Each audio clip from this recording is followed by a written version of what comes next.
All right, tonight, the deal aimed at ending the U.S.-Iran war hangs in the balance. The country's new supreme leader and President Trump trading threats. Trump, who golfed at his Virginia resort, took aim on social media last night, and CBS's Olivia Rinaldi is at the White House with the latest. So, Olivia, what are you learning tonight?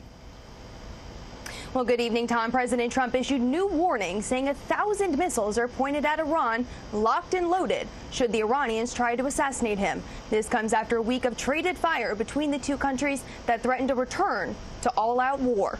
The U.S. military battered Iran, saying it struck 170 targets this week after Iran fired upon vessels sailing through the Strait of Hormuz. They want to make a deal, but they don't know how to make a deal, and then they go around shooting ships at night. I don't like that. Today in Oman, Iranian negotiators ignored a demand from the United States to publicly state it made a mistake in shooting at ships in the strait and declare that the waterway is open without tolls. U.S. officials tell CBS News they are in a wait-and-see mode for what comes next, adding if the Iranians don't keep the strait open, quote, it's not going to be a great day for them. The president has said to them very simply, the Strait of Hormuz is going to be open. Today, Iran Supreme Leader Mojtaba Khamenei issued his first statement since the funeral of his father. He pledged revenge, saying, quote, this vengeance is what our nation is demanding, and this must definitely be done.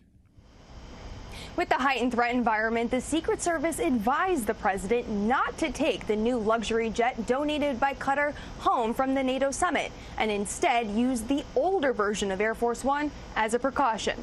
Tom? And Olivia, while I have you here, I want to ask you another question. The Trump administration has issued subpoenas to several New York Times journalists after they reported on those specific concerns with the new Air Force One. So what's that all about?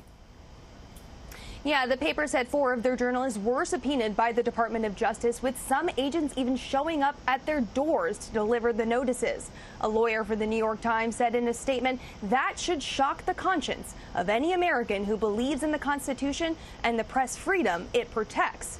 This all comes after the Times reported the new donated plane lacked some of the advanced security features of the older version of Air Force One, including anti-missile capabilities. The Department of Justice says it is not investigating the reporters, but who leaked the information.